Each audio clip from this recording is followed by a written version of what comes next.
So welcome everyone. आज start हम लोग करने जा रहे हैं एक नया लेक्चर, लेकिन PYQ सीरीज़ जो हमने स्टार्ट किया था बाइनोमियल थ्योरम पे अभी तो हम लोग चल रहे हैं, तो उसको हम लोग कंटिन्यू करने जा रहे हैं। जो लोग पिछला लेक्चर नहीं देख पाए हैं वो लोग वो लेक्चर ज़रूर देख लें, उसके बाद इस क्वेश्चंस को भी देखेंगे। काफ़ी इंपॉर्टेंट क्वेश्चंस आज भी मैं लेके आया हूँ, तो चलिए देखते हैं। ये पहला क्वेश्चन, तो पहले क्वेश्चन में अगर आप ध्यान से देखो तो एक फॉर्मूला लिखा हुआ है यहाँ पे मैंने पहले से।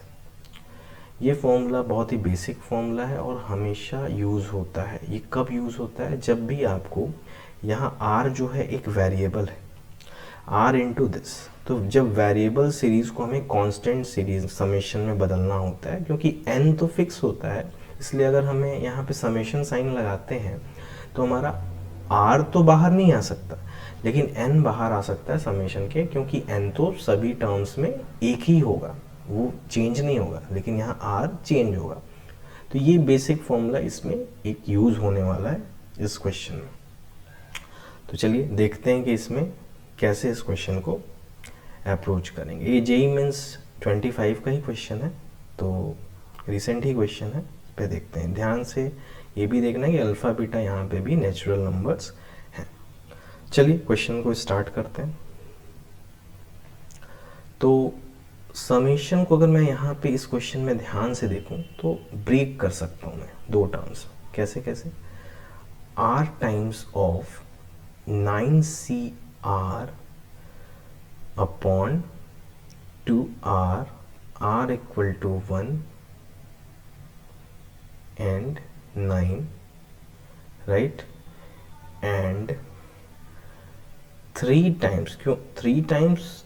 तो कांस्टेंट है तो हम इसे बाहर रख सकते हैं, तो r इक्वल टू 1, और यहाँ से अगर मैं इसको मल्टीप्लाई करता हूँ, 3 कॉमन हो गया तो ये हो गया 9CR 1/2R। लिख सकते हैं कि नहीं लिख सकते? बिल्कुल लिख सकते हैं। अब इस एक्सपेंशन को पहले हमें कांस्टेंट के टर्म में लेके आना है, तो यहाँ पे इस प्रोडक्ट को हम लोग सिंप्लीफाई लिख सकते हैं। क्या लिख सकते हैं? r इंटू 9CR को हम अभी पिछले फॉर्मूले से लिख सकते हैं, 9 into 9 minus 1 that is 8CR minus 1 upon 2R, and summation तो कंटिन्यू रहेगा, तो समेशन यहाँ अभी भी r इक्वल टू 1 से लेके 9 तक रहने वाला है। ठीक है। वैसे ही अगर इधर का सिंप्लीफिकेशन मैं करता हूँ तो मैं क्या लिखूँगा? 9C1 1/2 plus 9C2 1/2 whole square, और ये समेशन चलेगा 9C9 1/2 होल पावर 9। इसमें तो कोई इशू आपको नहीं होना चाहिए।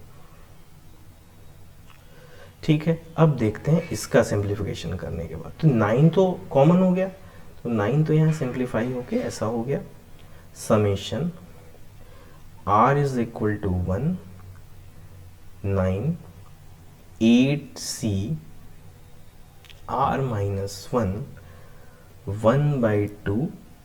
इसको अपन क्या लिख सकते हैं? 1/2 r है तो इसको क्या लिख सकते हैं? 1/2 r माइनस 1 इंटू 1/2 लिख सकते हैं। ऐसा मैं इसलिए कर रहा हूं कि ये जो r का टर्म है ये कांस्टेंट हो जाएगा, तभी तो हम किसी एक्सपेंशन से इसको इक्वेट कर सकते हैं।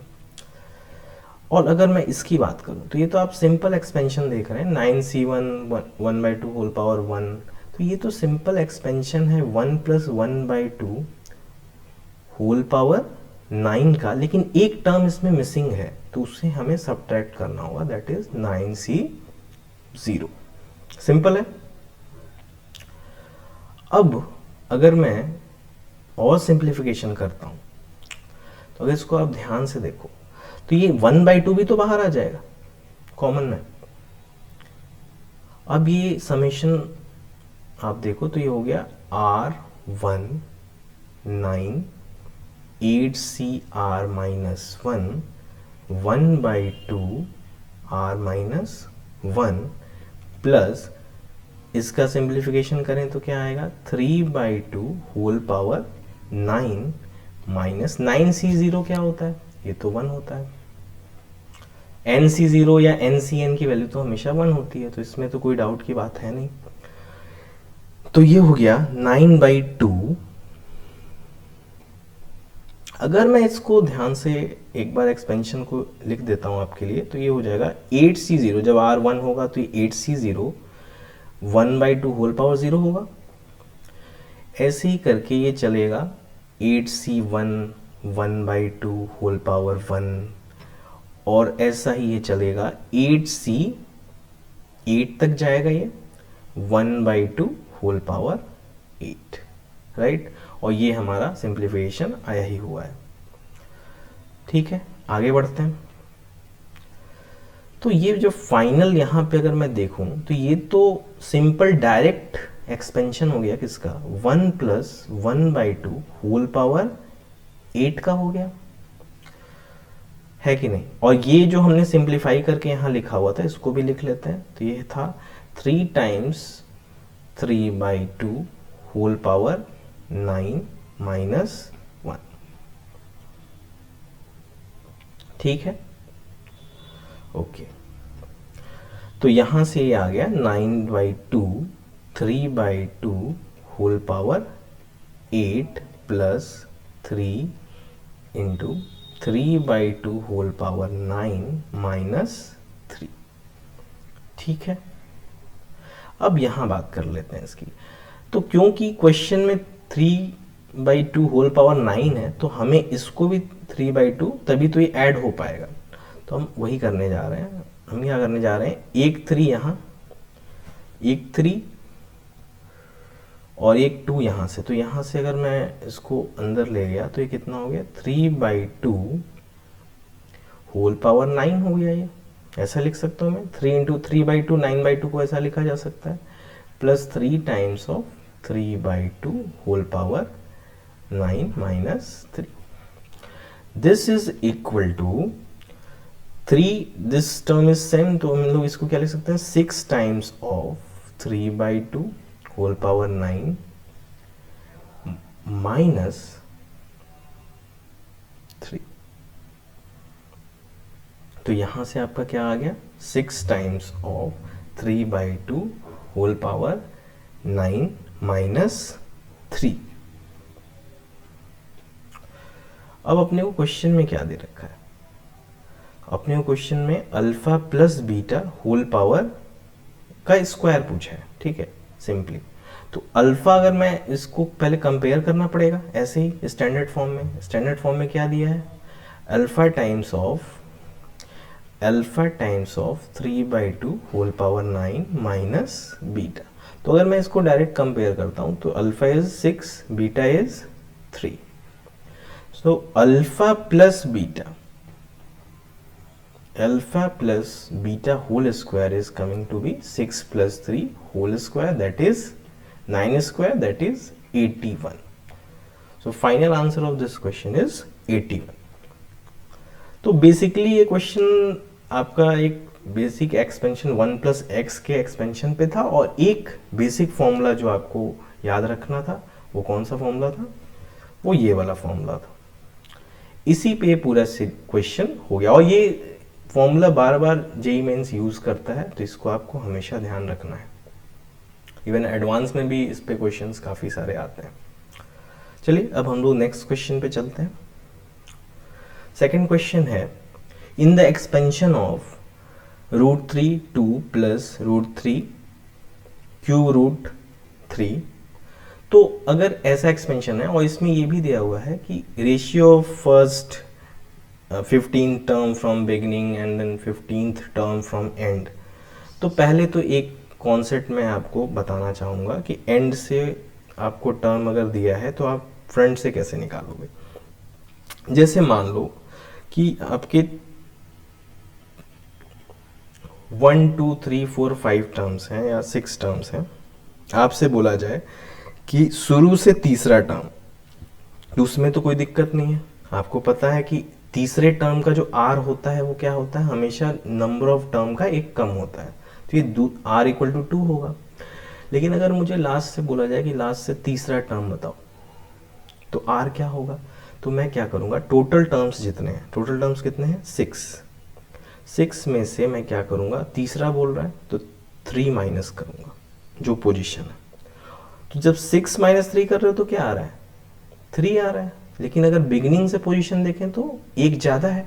तो जब भी आपको ऐसा हो कि किसी सीरीज में बिगिनिंग के ना दे के लास्ट से दिया हो, तो आपको क्या करना है, टोटल नंबर ऑफ टर्म्स में से जो एंड से पोजीशन दिया है उसको माइनस कर लीजिए और फिर उस पोजीशन में +1 कर लीजिए। कब? जब एंड से आपको दिया है और आपको ये कौन सा पोजीशन देगा, ये बिगिनिंग से पोजीशन दे देगा।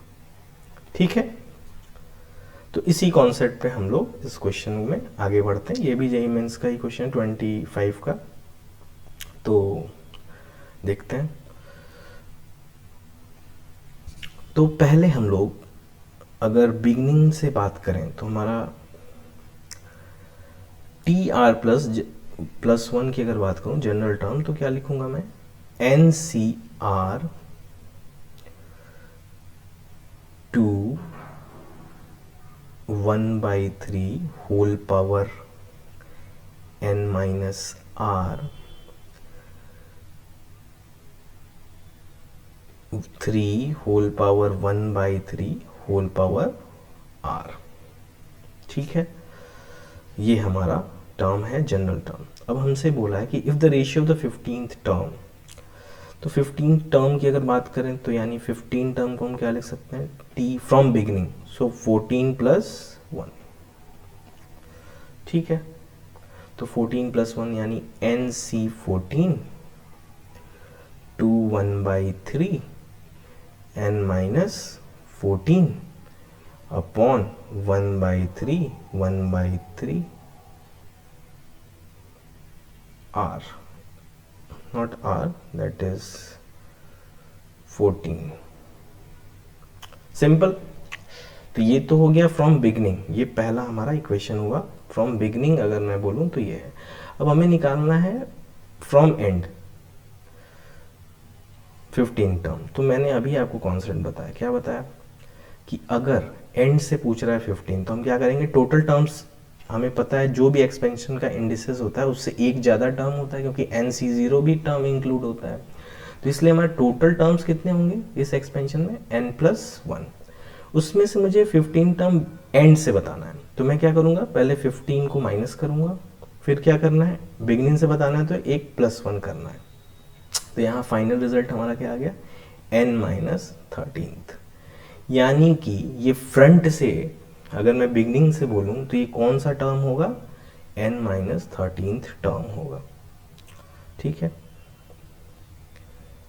n-13 टर्म होने वाला है। इसमें आपको कोई डाउट नहीं होना चाहिए।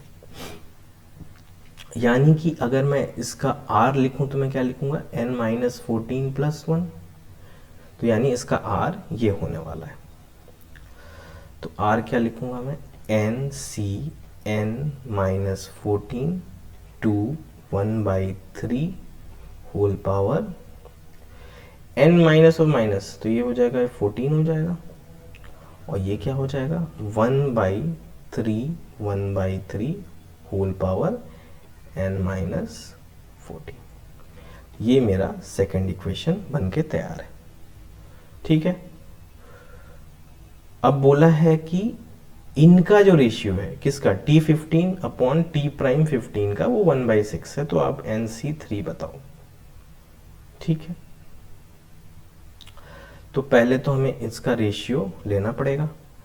तो T15 अपॉन T'15 करते हैं, तो क्या आएगा, NC14 2 1/3 whole power n-4 1/3 14 upon NCn-14, right. और क्या आएगा, 2 1/3 14 और यहाँ से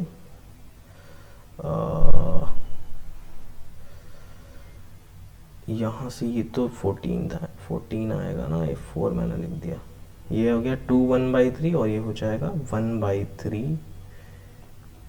बेसिकली एक्सपोनेंट्स एक्सचेंज हो जाएंगे, ठीक है। तो ये हमारा रेशियो आने वाला है। इसको थोड़ा सिंप्लीफाई कर लेते हैं। तो हमें पता है NC14 हो चाहे NCn-14 हो, NCn-14 है और 14 का समेशन n आ रहा है, यानी कि ये दोनों तो सेम ही है, यानी ये कैंसिल आउट हो गया। अच्छा, इसके एक्सपोनेंट्स को सिंप्लीफाई करते हैं, तो ये आएगा 2 1/3 n-14 दैट इज n-28। और वैसे ही अगर मैं 1/3 की बात करूं तो ये हो जाएगा 14 minus this that is 28 minus n, ठीक है। इसको हम लोग थोड़ा सा और सिंप्लीफाई कर सकते हैं, तो ये n-28 यहाँ है, और अगर मैं इसको 3 होल पावर -1/3 लिख देता हूँ और उस 1 माइनस पावर को यहाँ मल्टीप्लाई करता हूँ, तो ये n-28 हो जाएगा। बोलिए, है कि नहीं। फिर हम लोग इसको और सिंप्लीफाई करते हैं, तो ये क्या हो जाएगा 6 टाइम्स ऑफ, तो ये हो जाएगा 6 टाइम्स ऑफ, ये क्योंकि बेसिस दोनों के सेम हो गए तो हम क्या लिख सकते हैं 6 टाइम्स ऑफ 1/3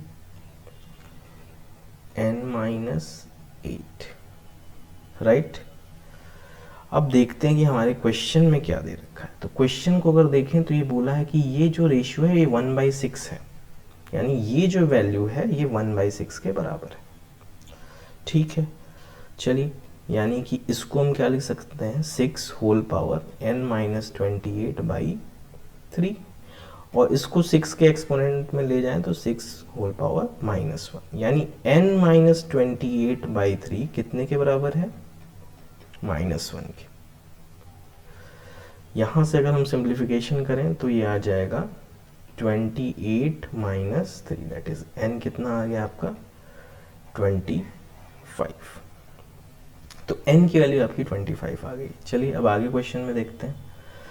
हमें NC3 पूछा है, यानी 25C3 पूछा है, तो इसकी वैल्यू क्या हो जाएगी 25 factorial upon 3 factorial upon 22 factorial. इसको सिंप्लीफाई कर लेते हैं, ये हो जाएगा 24 25 24 23 into 22 factorial upon 3 factorial into 22 factorial, से कैंसिल आउट हो जाएगा।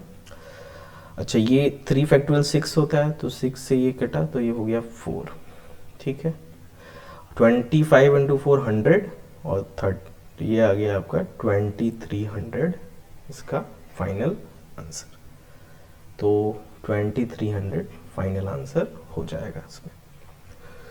तो ये आपका बहुत इंपॉर्टेंट क्वेश्चन ये भी है, क्योंकि बिगिनिंग से और एंड वाले में आपने 10th में भी एपी पे क्वेश्चंस किए होंगे, उसी टाइप से आपको कॉन्सेप्ट है। वहाँ पे हालांकि एक डायरेक्ट फॉर्मूला भी आप लोग लगा सकते थे L-n-1d वाला, वैसे ही यहाँ पे भी आप कर सकते हैं। अगर कोई कहे कि मैं पोजीशन नहीं निकालना चाहता, मैं इसमें क्यों टाइम वेस्ट करूं, तो एक शॉर्टकट भी है इस क्वेश्चन के लिए। अगर आप देखो तो इस क्वेश्चन को जब भी आपसे एंड से पूछता है तो आपका बेसिकली क्या करना है, आपको इस टर्म को यहाँ से एक्सचेंज कर देना है और फिर सीरीज को वैसे ही लिख देना है। मतलब कि अगर एंड से 15th टर्म पूछ रहा था तो हमें ये भी कर सकते थे कि हम इस सीरीज को ऐसे लिख दें,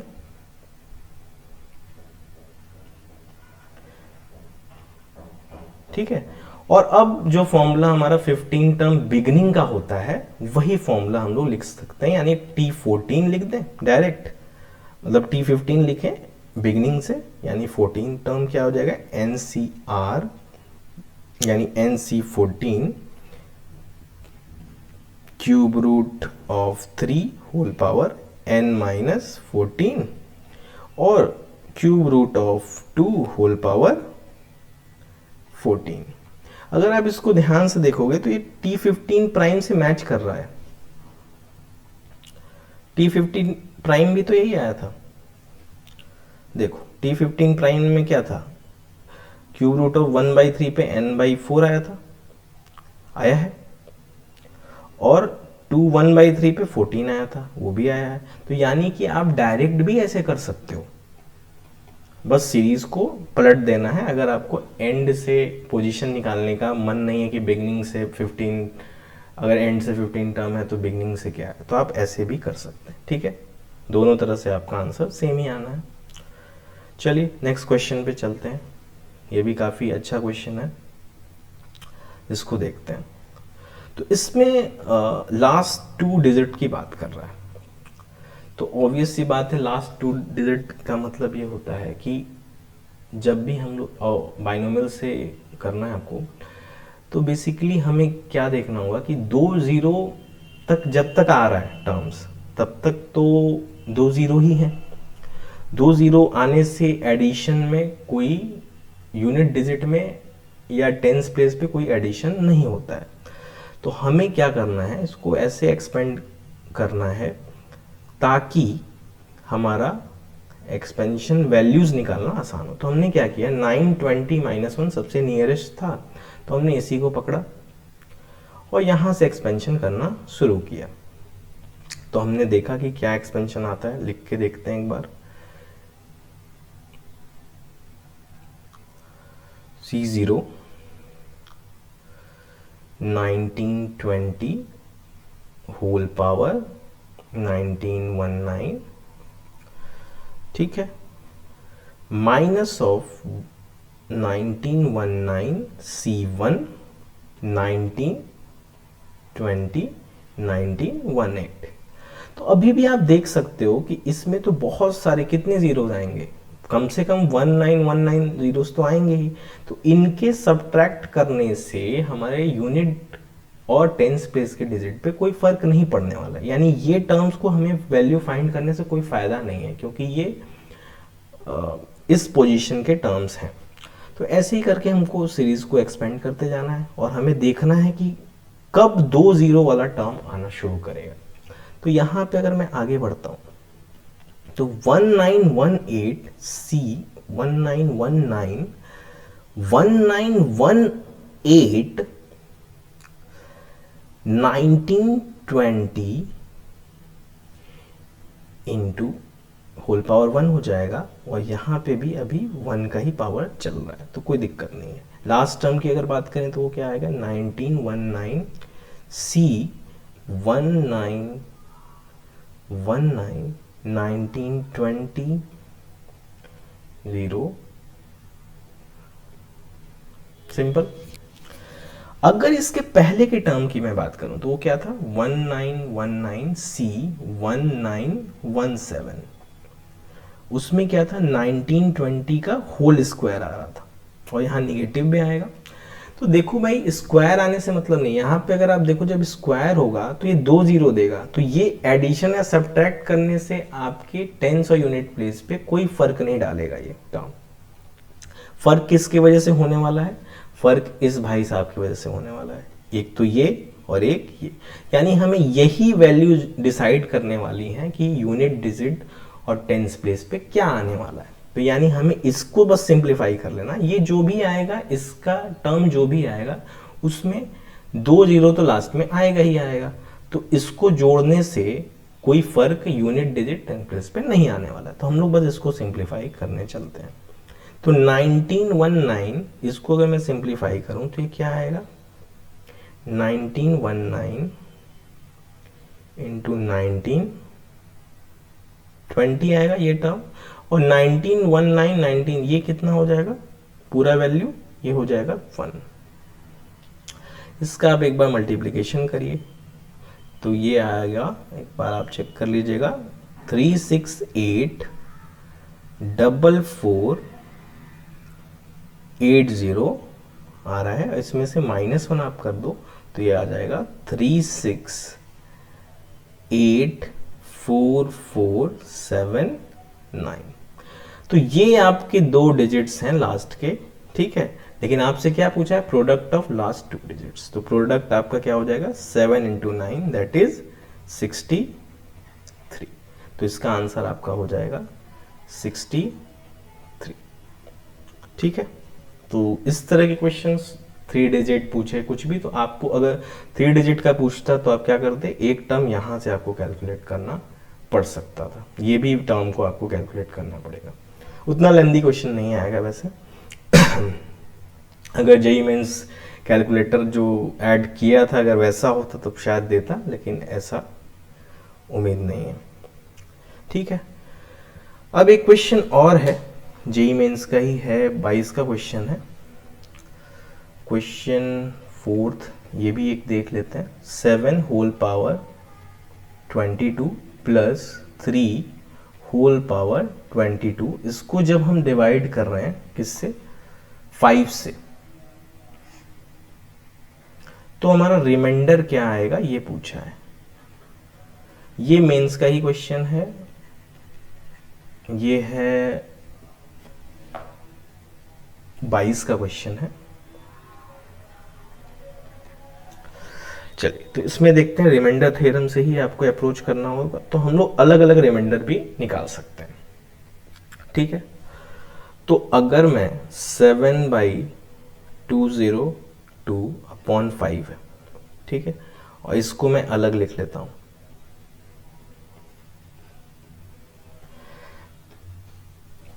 इसके रिमाइंडर की अगर बात करूं तो मैं सिंपली, हम लोग क्या करते हैं, 7 को 5 से डिवाइड करते हैं, तो क्या आता है, 2 रिमाइंडर आता है। यानी कि अब 7 ना रखे क्या बन गया,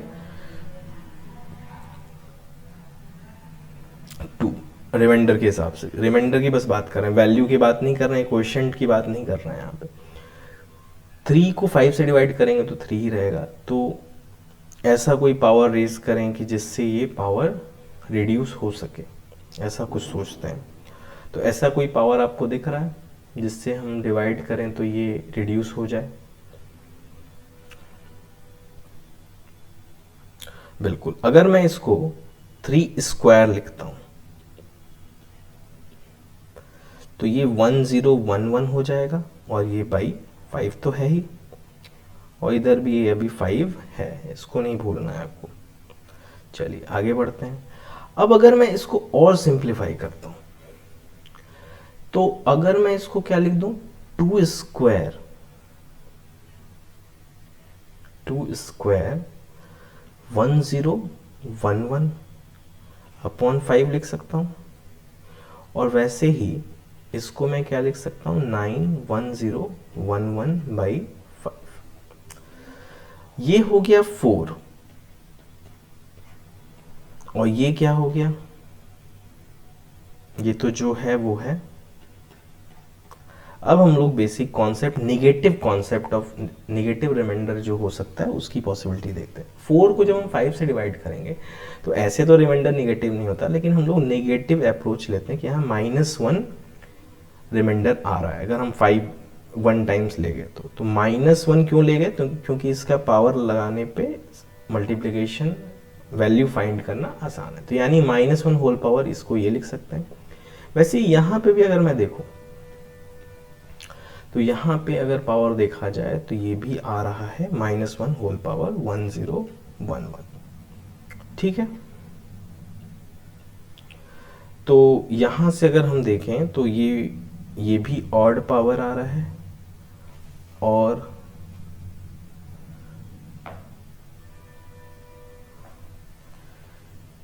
ये भी, तो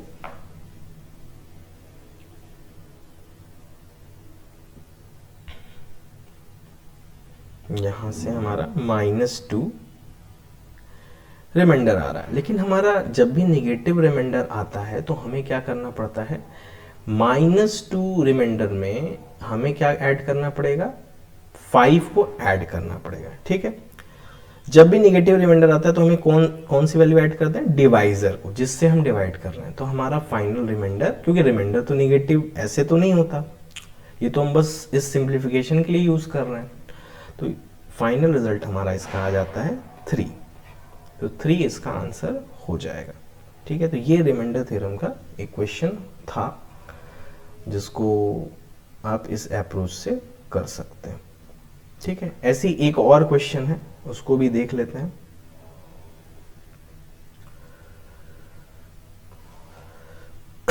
क्वेश्चन नंबर 5 क्वेश्चन है, आपको फ्रैक्शनल पार्ट बताना है।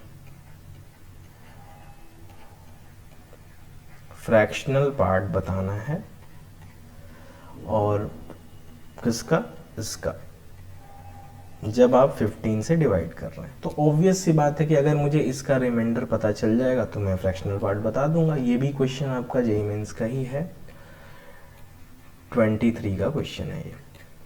ठीक है, चलिए इसमें देखते हैं। तो मुझे इस वाले में भी निगेटिव रिमाइंडर कॉन्सेप्ट दिख रहा है इस क्वेश्चन में। तो मैं क्या करूंगा, मैं 4 का पावर को उतना ले जाऊंगा, इतनी पावर रेज करूंगा कि 15 के आसपास पहुंच जाए। तो मुझे सबसे सिंपल पावर कौन सा दिख रहा है, 4 का स्क्वायर। अब जब मैं 4 का स्क्वायर लिखूंगा तो मेरा ये पावर तो ऐसे लिख सकता हूं मैं, 2 से इसको डिवाइड करना पड़ेगा। जैसे ही मैंने ऐसा किया तो ये तो हो गया 16। और जब ये 16 हो गया तो इसका रिमाइंडर क्या आने वाला है, 1 whole power by reminder theorem. यानी कि इस पूरे टर्म का अगर मैं रिमाइंडर की बात करूं तो कितना आएगा, 1 आएगा। और हम 15 से डिवाइड कर रहे हैं, तो फ्रैक्शनल पार्ट क्या आने वाला है, 1/15। तो इस तरह से आप फ्रैक्शनल पार्ट पूछे चाहे रिमाइंडर पूछे, तो आपको अगर फ्रैक्शनल पार्ट पूछ रहा है तो यानी डिवाइजर को भी वहां पे इंक्लूड करना पड़ेगा डिनोमिनेटर में। नहीं तो अगर आपसे बस रिमाइंडर पूछ रहा है तो आपका आंसर क्या हो जाता, 1 हो जाता। तो इसका आंसर आपका हो जाएगा 1/15। ठीक है, तो इस तरह से बहुत सारे क्वेश्चंस आपके रिमाइंडर थ्योरम पे आए हुए हैं। एक और क्वेश्चन इस पे देख लेते हैं। Question number 6। तो क्वेश्चन नंबर 6 में क्या है कि 2021 है प्लस 2022 है, 2021 है। इसको जब हम लोग डिवाइड कर रहे हैं किससे, 7 से, तो पूछ रहा है कि रिमाइंडर क्या आने वाला है, रिमाइंडर क्या होगा, ये पूछ रहा है आपसे। और ये क्वेश्चन है 22 का, ये भी मेंस का ही क्वेश्चन है 22। चलिए इसमें भी वैसे ही कॉन्सेप्ट लगाते हैं, इसको अलग अलग करके। पहले तो 7 से डिवाइड करते हैं। तो 7 से अगर इसको डिवाइड करेंगे तो क्या आएगा, 14। इसको मैं डिवाइड करता हूँ 7 से, तो ये क्या आने वाला है, 14, 6। मुझे क्वेश्चन से तो मतलब है नहीं, इसीलिए मैं क्वेश्चन लिख भी नहीं रहा। 56 और यहाँ आ गया 61 और ये हो जाएगा 56। यानी क्या आ गया, रिमाइंडर 5। यानी कि ये टोटल टर्म सिंप्लीफाई होके हमारा कितना आ जा रहा है, 62, 56। एक बार चेक कर लेते हैं, 62, 56, 6, 61, 56, 5। यानी कि हम लोग इसको सिंपली क्या लिख सकते हैं, और इसको क्या लिख सकते हैं, अगर 7 से इसको डिवाइड करेंगे तो ऑब्वियस सी बात है एक जी ज़्यादा है। तो अभी इसमें जब 5 आ रहा है तो इसमें क्या आएगा, इसमें एक ज़्यादा आएगा, तो इसमें एक रिमाइंडर 6 आ जाएगा।